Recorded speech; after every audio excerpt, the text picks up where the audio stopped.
مگر اس وقت تک آپ صلی اللہ علیہ وسلم کے حیات ہونے کی خوشخبری تمام مسلمان سن چکے تھے۔ وہ سب آپ صلی اللہ علیہ وسلم کی جانب پلٹے اور اپنی منتشر صفوں کو اثر نو ترتیب دینے لگے۔ کعب رضی اللہ تعالیٰ عنہ کا اعلان کفار نے بھی سن لیا تھا۔ انہیں اس بات پر سخت مایوسی ہوئی کہ حضور صلی اللہ علیہ وسلم ان کی زد سے بچ نکلے ہیں۔ چنانچہ وہ مختلف سمتوں سے حضور صلی اللہ علیہ وسلم پر پے در پہ حملہ آور ہوتے رہے، مگر جان نثار مسلمانوں کا حفاظتی دستہ اپنی جانوں پر کھیل کر آپ صلی اللہ علیہ وسلم کا دفاع کرتا رہا۔ اس وقت تک آپ صلی اللہ علیہ وسلم بہت زخمی ہو چکے تھے۔ حضرت علی، حضرت عائشہ رضی اللہ تعالیٰ عنہ، حضرت فاطمہ رضی اللہ تعالیٰ عنہ اور حضرت ابو عبیدہ رضی اللہ تعالیٰ عنہ بن جراح نے آپ صلی اللہ علیہ وسلم کے زخموں کی مرہم پٹی کی۔ اتنے میں خالد بن ولید ایک دستہ لے کر آپ صلی اللہ علیہ وسلم پر بھرپور حملہ آور ہوا، مگر مسلمانوں نے انہیں مار بھگایا۔ اسی دوران حضور صلی اللہ علیہ وسلم اس قدر نحیف اور تھکان زدہ ہو چکے تھے کہ آپ صلی اللہ علیہ وسلم نے جبل احد پر بیٹھ کر نماز ظہر ادا فرمائی۔ آپ صلی اللہ علیہ وسلم کے ساتھ صحابہ رضی اللہ تعالیٰ عنہ نے بھی بیٹھ کر ہی نماز پڑھی۔ اس جنگ میں عمارہ رضی اللہ تعالیٰ عنہ بن زیاد بھی شہید ہوئے۔ انہیں یہ قابل رشک سعادت نصیب ہوئی کہ انہوں نے جان دیتے ہوئے اپنے رخسار حضور صلی اللہ علیہ وسلم کے تلووں سے لگا دیے تھے۔ کفار اپنی فتح پر آپے سے باہر ہو چکے تھے۔ کبھی کبھی وہ اپنے برگزیدہ بتوں کے نام لے لے کر جنگی نعرے بھی لگاتے تھے۔ وہ خوش تھے کہ انہوں نے جنگ بدر میں اپنے مقتولوں کا بدلہ لے لیا ہے۔ جنگ مدھم پڑی تو ابو سفیان نے فخر اور تکبر سے اعلان کیا، ہم نے بدر کا بدلہ تو جی بھر کے لے لیا ہے، اب ہم اگلے سال تم سے پھر لڑیں گے۔ ادھر ان کی بے لگام عورتوں نے شہداء کی نعشوں کی بے حرمتی جاری رکھی۔ شہیدوں کے کاٹے ہوئے اعضاء کے ہار پہنے ہند بڑے غرور سے ادھر ادھر گھومتی پھرتی رہی۔ اتفاق عورت نے حضرت حمزہ رضی اللہ تعالیٰ عنہ کی نعش کا چہرہ تو بالکل مسخ کر دیا تھا۔ کفار کی اس وحشیانہ حرکتوں سے حضور صلی اللہ علیہ وسلم بے حد رنجیدہ تھے، مگر آپ صلی اللہ علیہ وسلم نے حکم دیا ہوا تھا کہ مسلمان انتقاماً ایسی بہیمانہ حرکتوں سے باز رہیں۔ فاتح کفار کے صرف 3 افراد ہلاک ہوئے تھے۔ جنگ کے اختتام پر وہ اپنے مردوں کو دفن کر کے واپس مکہ روانہ ہو گئے۔ اس کے بعد مسلمانوں نے اپنے شہیدوں کی تکفین اور تدفین کا اہتمام کیا۔ کل 70 مسلمان شہید ہوئے تھے۔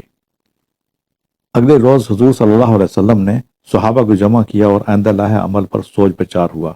فیصلہ یہ ہوا کہ مکہ لوٹتے ہوئے دشمنوں کا تعاقب کیا جائے تاکہ اس قسم کے جرأت مندانہ اقدام سے مسلمانوں کے حوصلے اثر نو بلند ہوں اور ان کے غم و اضطراب کا قدر مداوع ہو۔